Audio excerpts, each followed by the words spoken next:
Okay, I'm gonna dive straight in. So thank you so much for coming, everybody. It's nice to see you all. My name is Helen Dickman, and I have to quickly apologise. The presentation didn't look like this when I started it over. There's an irony though of that talking about tech, and my presentation looks like it could have been a minute 23, but yeah, never mind. I don't think these things happen.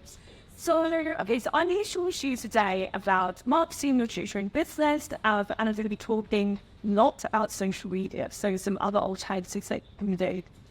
So I am tutors, but I also mainly, my other job at the moment is I have my own business called Love Mondays Club, and essentially I help people to have grow and scale about all my businesses, whether that's creating like courses, memberships, and we focus a lot on marketing as well, and how up with confidence and putting your brand out there and helping you to grow your audience. So, quick little background to me. I wrote some talk works about this, but back in the day, my original business was one-to-one and featured intuition. I was that tutor who offered everything to everyone. If they asked me, I'd do it. I did lots of people nodding, they did that position. And then over the years, I scaled and sort of like niched it down. And now I co-run the business called the 11 Plus English Club, which is membership models. And of course, my other business, the Love Mondays Club, the club things going on here. And again, that's all about supporting tutors who train this. So today, what we're going to talk to you about. So you're in that place. If you feel like you don't really enjoy spending too much time on social media, if you're people nothing, or is it, you wish you did do all your marketing on there all the time, also maybe as well in your business, you feel like you've got a lot of admin with your students, kind of whether it's like onboarding, offboarding, all these different types of things. And also you want to grow your audience to make sales and hope to grow your business. So I'm going to talk to you today about software technology that's going to help you to do all of that in one place, in one go. So, does anyone here use any form of email marketing? Hopefully, but you get the prompt row. Should have that happen. So, we're going to talk to you today about email marketing. So, I think only a very small handful of people, but they have some. So, we are going to convert all by the next 10 minutes.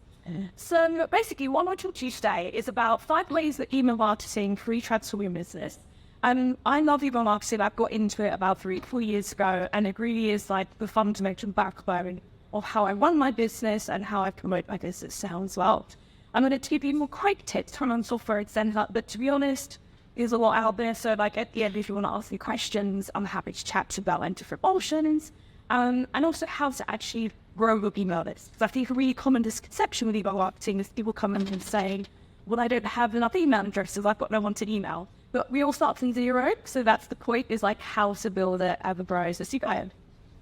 And so, quick little jargon stuff, because I don't know about you, but I think when you first get into this world, there's so much terminology for like this kind of sense going on. So, campaign is essentially a regular email essential list. So, for example, I said it should be campaigns or funny days, that type of thing, about our emails.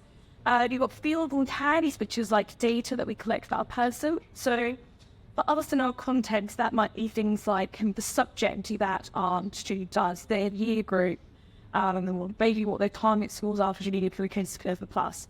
And all this data is kind of powerful because it means that when you send out campaigns, we can really kind of channel it down to those people in our audience. So, if you have multiple services in your business, if you put out a post on social media, say, for example, I thought, a baby with this class, only make 2% of the audience that might be relevant to. So it's not really helpful for everybody else. But in email marketing, you can make sure that only that 10% of the audience actually get that information. So you can do very specific sales as well, first, like much more of a personalized experience for them.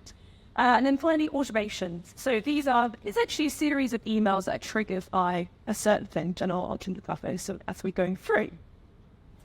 So 5 ways to use email marketing, and this is sort of how I use it in my business. So first of all, one of the biggest things is lead generation, like bringing new business into other pieces. So the way you do this is you create what we call like a lead magnet. So this is essentially a freebie. And I bet everybody here has got so many resources on their computers, collecting virtual dust, maybe not Pinterest, but in the past, like you've had students who loved that are really benefiting from that. That right there is a perfect example or the lead magnet. Like, you don't need to go get in some high thing, reinvent the wheel. You can use what you've already got. The idea is, with this lead magnet, you share it to the world, saying to people, I've got something free to offer you, and in exchange for that, then give you their email address. And so that's how we get them on our list, and then the wall kind of rolls through there, and then we have automation processes. Now, those automations are super powerful. So right now, while I'm studying talking to you guys, I know that there are emails being fired out from my system, kind of going out to different members of my audience, nurturing them, like pointing them towards my website, aiming my podcast, all these different things. And it's helping them to kind of get to know me without me having to be on social media right now. I can stand here and talk to you guys about it, but I know that that marketing is still going on in the background. So that's the kind of thing that, and that we want to do with your business as well, is like have these automated processes. Because again, the reality is, like, if somebody finds us, let's say, on social media, they're unlikely to buy from us straight away. Like, I bet that's the case for most of you guys here. If you find someone online, you don't go and buy from them straight away. We want to get to know them a bit. We want to follow them, find out a bit more about them. So again, email marketing is going to really sort of like automate and help you with that. Quick little fun fact as well is that with social media, only about 5 to 10% of your organic audience will actually see your content. Because, to be honest and a bit cynical, Facebook and Instagram and all these guys, like, they want to make money. Like, if you've ever played with Facebook ads, you'll see that one of the groups you get advertised to is your own audience, which really annoys me because they're people that have wanted to follow me. Why should I then pay to put my content in front of them? Doesn't make sense. So that's all on purpose, those algorithms are set like that. But in email marketing, when you're sending an email, it goes straight to their inbox. And actually for us in the education, that had quite high open rates. So you're more likely to see 40 to 50% of your audience actually create your content. So again, you're going to get a lot more eyes on your business, just sort of doing this stuff in the background. So that's for lead generation. That's how that works. So essentially we take them through a series of my emails, and that last email is going to say to them, would you like to look at a cool, maybe here's a course you can sign up to so you can buy it, and you can leave people kind of in different directions what's going to suit them as well. So I don't just use it for marketing. There are other ways that you can use in your business. So you could do it for like onboarding. So for example, if you're doing group casts or you have like big numbers of people coming into your business, again, there's so much admin involved, isn't there? You've got to send them all the details, maybe your terms and conditions and updates and all this and stuff.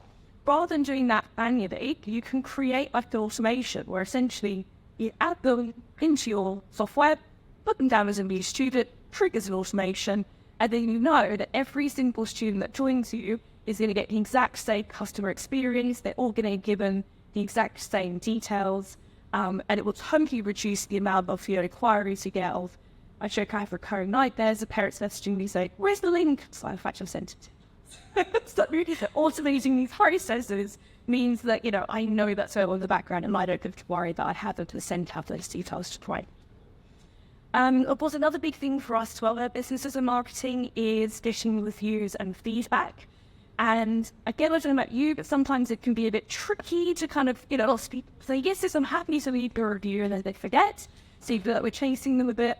So again, I have a system in my business that just will kind of automatically nudge people for me, so I don't have to kind of keep tracking it until they've done the review. Plus, I also use it like a customer kind of service experience. So when someone's not working with me, I don't wait till the end of our time together to ask them to leave a review. I actually ask part of way through working together and at the end as well. So I kind of have checkpoints in them. And again, email marketing does this for me. They sign in, I have an automation. I know that after 3 months working with me, every client will receive an email to say, it's our 3-month anniversary, how's everything going? Do you have any feedback, etc.? So it just gives people a nice little opportunity to check in like that. Also, passive income sales. So has anyone here explored the idea of creating online courses or what to sell resources online? Few people factors. So email marketing, again, is going to be a huge backbone for you in terms of selling at these sorts of things, because generally they tend to be a little bit more low ticket. They're not kind of, what I would say, I think, is that for me, in my experience, it takes the same kind of effort to sell a £30 course and a £300 course and a £3,000 course. It still takes the same amount showing up and being myself out there and sort of trying to connect with people. So I don't want to be spending that time, trying to sell a £30 course when I want to be selling £300 or £3,000 course. So for me, email marketing is doing that for me in the background. It's all automated. And it essentially kind of creates a customer journey as well, because if people will buy the £30 course, then they're actually statistically much more likely to then go online and think the £300 or £3,000 one. So it creates like a nice kind of like touch point going through. And as I say, it's 24/7 and customer growth and nurturing very well pure out. So like I say, I'm stood here right now. I know it's working for me. Sometimes I get mentors coming through. It's sort of one of the people wanting to might be times that I'm not working, but I have systems in place that are automatically replying for the engineers. So takes loads of admin and loads of marketing time. Okay. So quick bits of popular software to use. My favorite is MailerLite. So if you guys are totally new to this and you want to get started with something, MailerLite is free. You can have up to 1,000 contacts. You can use automations to create them in there. Kind of everything you need is in place. One in the middle, MailChimp, is probably one of the most popular ones. Personally, I'm not a huge fan of it because they end up getting used quite quickly. Some of the features, you get those for free in MailerLite. And if you want to get super techy, this is my favorite. This is what I use. I use Action Campaign. It's not free. It is one of the more expensive ones, but because it's more expensive, it is incredibly powerful in what it can do. So, for example, my email marketing, letting me know my secrets here, but my email marketing is sort of linked into my website. So I know that, say, somebody goes to my education website and clicks on a certain course, a vocabulary course that I'm selling.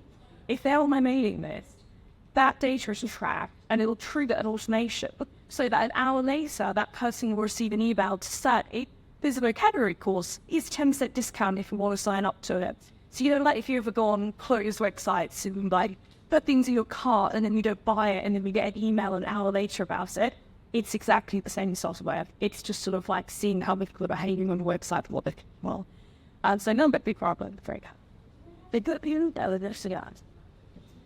yes, so it would only be if they would email system and you have their email address. Yeah, it's all random, don't worry. You can't collect random email addresses of them. It feels a little bit cheap, feel good all that. But no, if I need their jury system. But like, for example, I might send out a Chrome email and then they'll click on a link and then I'll know they've clicked on level 1 vocab, so that's what they're interested in. So that's the our sales well in the sales weekly.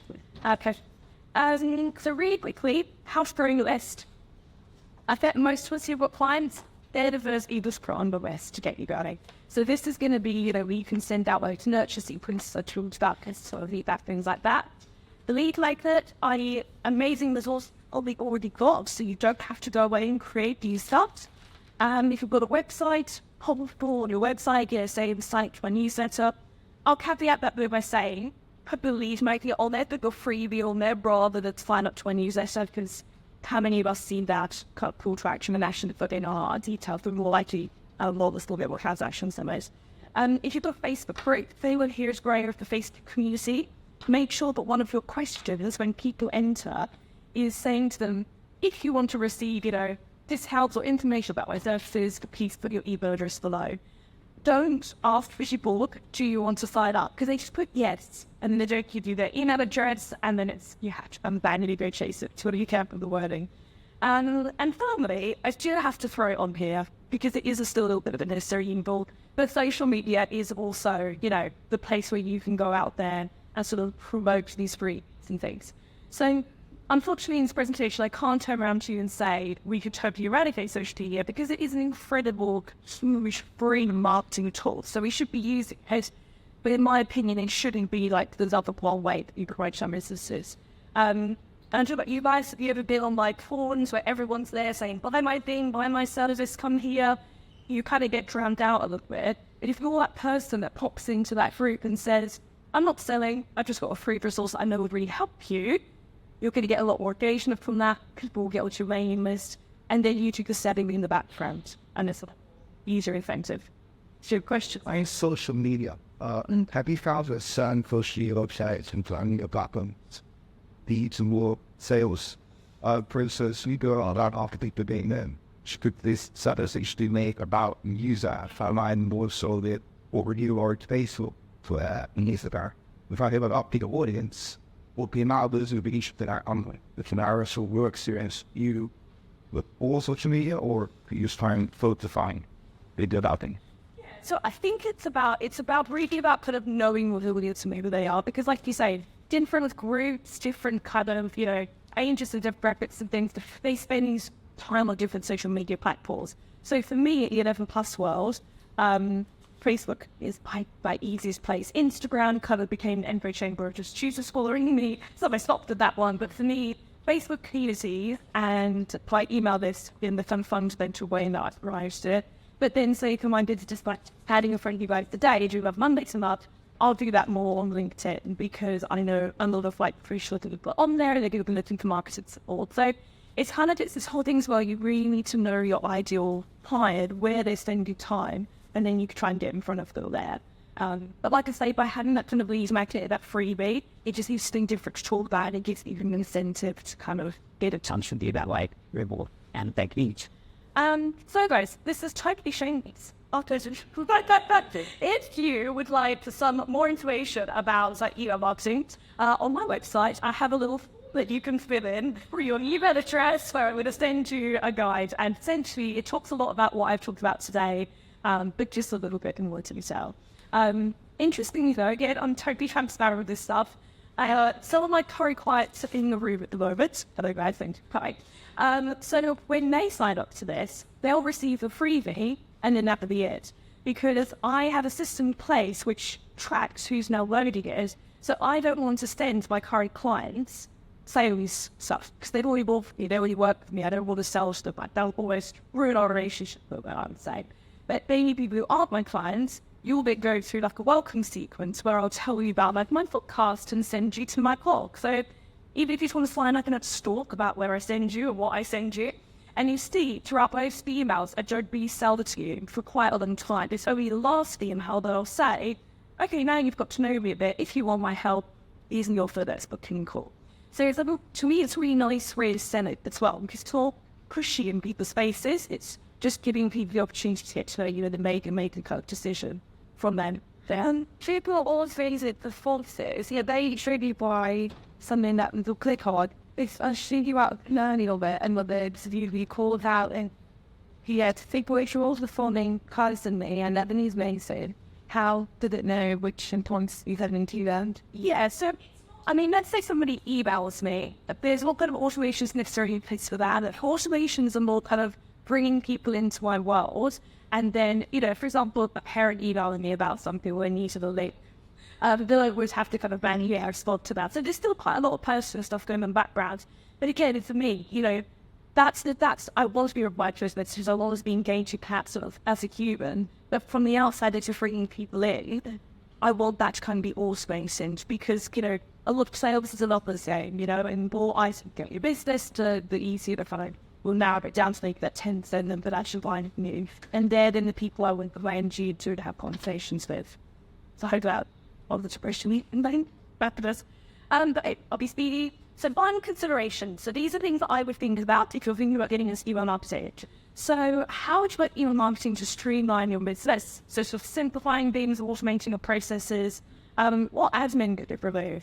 So I bet if you wrote down big list now of admin and don't enjoy, I would love to go to that list with you and show you email to fix that email could help you. All this software can help you with all this stuff. And what does your ideal client want to hear about, and how will it link to your offers? Because again, how many of us feel like in social media you're just churning out kind of the tips and tricks and value, but it's not actually always leading to offers in the sense. So you've got to have a strategy behind it. It's not about just churning out emails. And the one about what freebie can you quickly create to start building your list as well. What resource have we already got that you use all the time that people would really like and benefit from? So yes, thank you so much for coming. Thanks for listening. I hope it was helpful. And this is my podcast for making me talk all about email marketing. And perhaps say any questions. Thank you.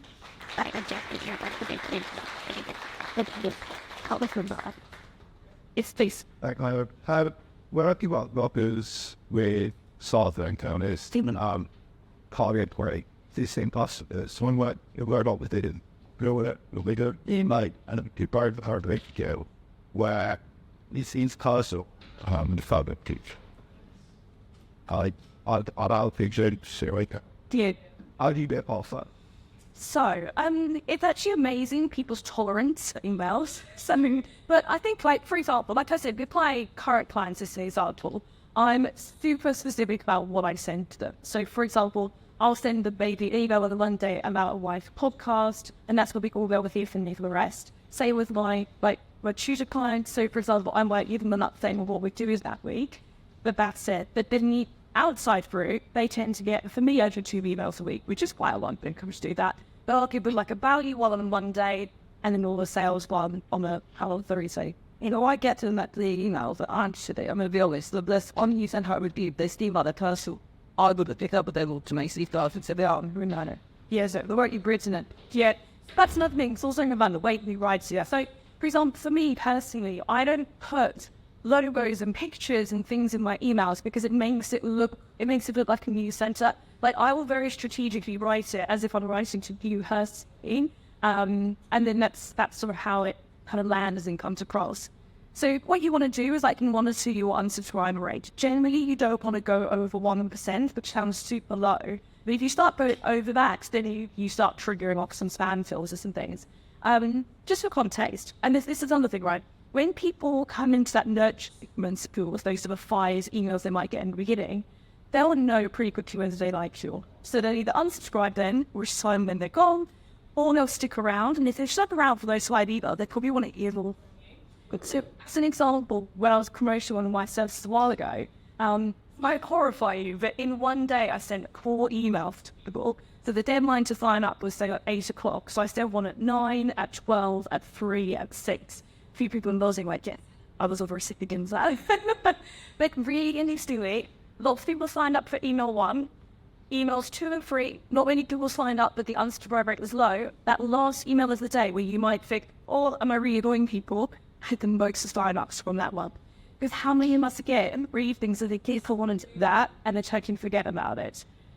So it's a delicate balance really between the two. But like I say, people's tolerance where it's quite behind.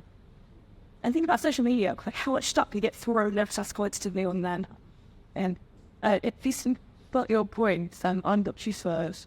And I used to link to the box to the satellite emails sugar. You can, where's it? I was quite lumpy, and I've really changed quite among the community email to spin out and I knew what it is. And with the leads, kind of a few like in my mind, which we chose freeing up in, and within 2 spurred and quite little about cast studio effect. I played it, so it's how it's service and so it's very loud to like the answer, and it's a really nice thing. And yeah, the third side, people might make hands. I didn't think we get into my hands about this. I like them. Yeah, but it's true. It's like you're right to really personalize it with like the same students saying the timings of it, and again, you know, a lot of our audience our clients aren't actually aware of email marketing. So for them, they do maybe just see it as genuinely us writing an email, and they don't see it as an automated process. Yeah. I noticed you use Calendly on the discovery goals. There's 2 questions. How do you find committed to those times? I love Calendly because I'm also one of these people who's like the fact. I mean, like, I'm a bit of a people pleaser. Like, if somebody says to me, oh, I want to do it at 7 o'clock at night, back in the day, I'd be like, okay. Whereas now, Calendly, for me, it really sets clear boundaries. So it aligns with my Google Calendar. So, for example, if you want to book a discovery call with me, I have certain days a week available. But if I've got other calls or things so on, it'll just block itself out. So, you know, again, it's also, for me, it's all work reducing the admin. Like, I don't want to go back and forth in emails, be like, can you do Tuesday? No, Thursday, 10 o'clock, 5 o'clock, whatever it might be. So for me, it's just a link. I can also collect information for people, like what I've seen before, what I'll ask you for, like, your name, your business, your social media links. So we might also just go do more research for our call. So when we have a chat, we don't need to have any of that small talk. We can just go dive straight into it. So I hurry back. And at what stage do they get in sort of think via Calendly? Are they late stage, like a bit through your process?